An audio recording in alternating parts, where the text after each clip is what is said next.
Most people wait their entire lives for motivation to strike, and that's exactly why they stay stuck. Motivation is a temporary emotion, just like excitement, fear, or anger. It's unreliable, inconsistent, and disappears the moment life throws a problem at you.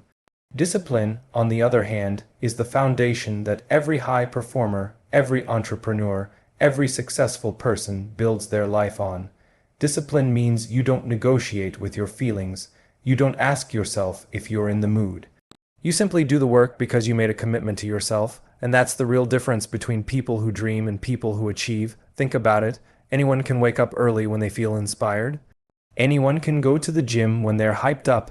Anyone can work on their goals when they're excited about the future, but those moments are rare. Life isn't designed to keep you motivated, it's designed to test you. You wake up tired, people disappoint you, plans fall apart, business gets stressful. That's when most people shut down. That's when they say, "I'm not feeling it today." And that's why their life stays exactly the same. Discipline kicks in when motivation dies. It's the decision to show up anyway, even when everything in your body is telling you not to. And the crazy thing, when you consistently choose discipline, motivation eventually returns. Not the hype-type motivation, but the deeper type, the motivation that comes from seeing progress. Discipline is freedom. People think it's restrictive, but the opposite is true. You become free when you stop being controlled by moods, laziness, and excuses. You gain power when you realize that doing the hard things now makes your future easier. You start trusting yourself, respecting yourself, and believing in yourself on a different level. And once you have that internal self-respect, nothing can shake you. Not failure, not rejection, not temporary setbacks. You can't build a strong body, a profitable business, a powerful mindset, or a meaningful life on motivation alone. It will abandon you every time things get difficult. Discipline is the only thing that stays. Discipline is the only thing that compounds. Discipline is the only thing that guarantees results. If you want to separate yourself from 99% of people, stop chasing motivation and start practicing discipline. It's not glamorous, it's not easy, but it's the one habit that will transform every area of your life. Most people spend their entire lives pointing fingers at everything except themselves. They blame the economy, their upbringing, their lack of support, their environment, their boss, their partner. Anything to avoid looking in the mirror and asking the only question that actually creates change. What can I do about this? Radical responsibility is the moment you stop outsourcing the power over your life. It's the moment you stop waiting for circumstances to improve and start becoming the kind of person who improves circumstances. This shift is uncomfortable, even painful, because it forces you to admit that every result in your life, good or bad, is connected to the choices you made. But that discomfort is exactly what makes it transformative. When you understand radical responsibility, you realize that blaming others is a luxury you can no longer afford because blame feels good. It lets you avoid effort. It lets you avoid accountability. It lets you avoid change. But here's the truth. Every time you blame someone else, you hand them the steering wheel of your life.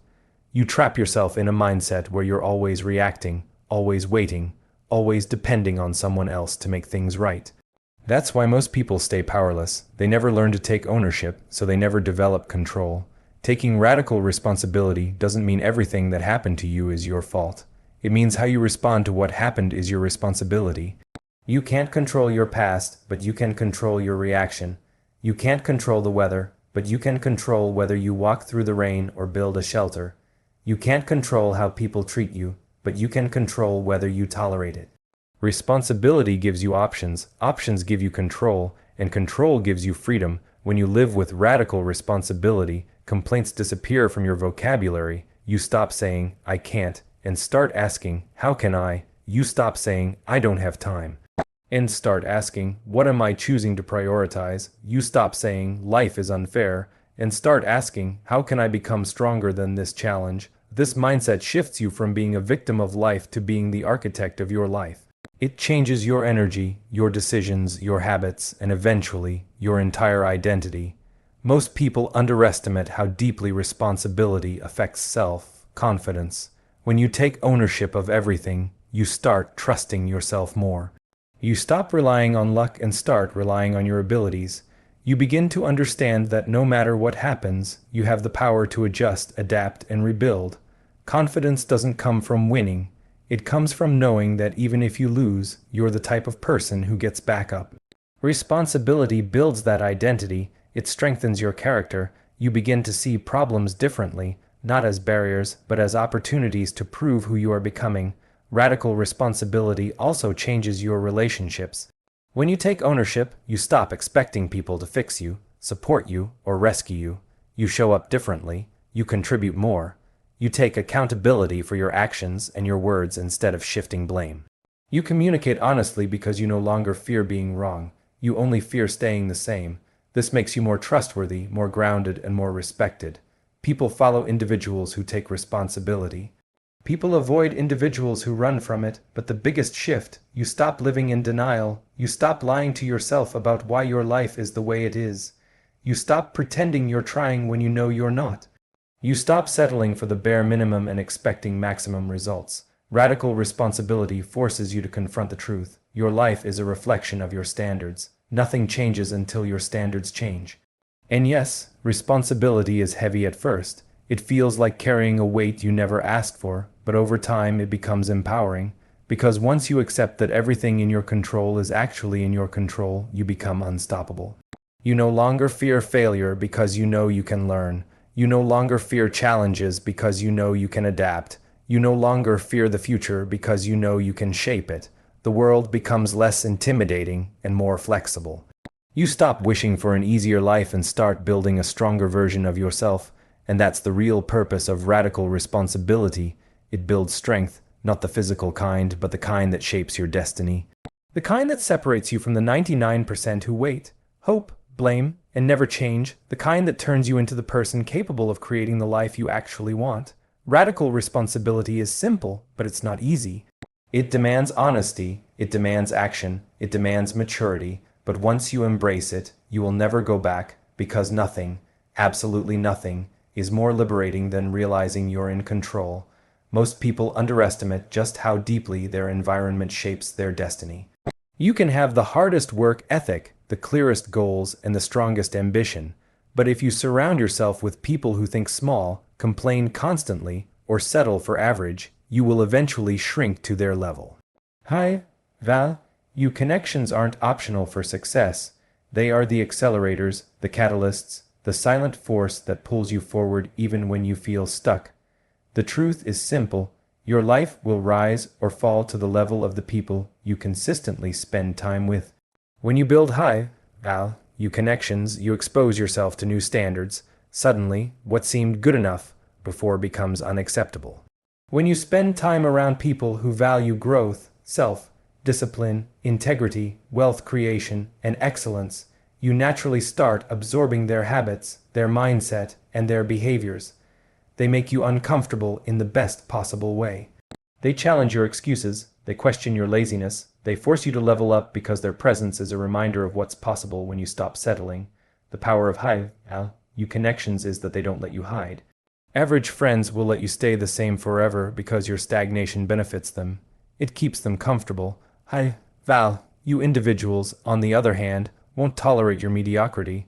They won't let you self-destruct or repeat the same bad habits without calling you out. And while this can feel uncomfortable, it's the kind of discomfort that leads to transformation. Growth doesn't happen in easy environments. It happens in environments that stretch you.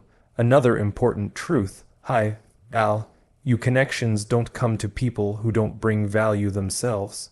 You can't attract greatness if you show up as a victim, a taker, or someone who only seeks benefits without offering anything in return. High-value relationships are built on mutual respect, contribution, and shared ambition. That means you have to become someone worth connecting with, improve your communication, learn valuable skills, carry yourself with discipline, control your emotions, and develop a mindset that others want to be around. People who operate at a high level gravitate toward others who are also climbing. The moment you start surrounding yourself with people who want more from life, you start believing that you can have more too. Their wins inspire you, their focus influences you, their standards become a mirror that exposes where you've been playing small, and once you see the gap between where you are and where you could be, you can't unsee it. It forces growth. High-value connections also create opportunities you could never buy or find on your own. A single conversation can change the trajectory of your business. A single introduction can open doors that would have taken you years to access.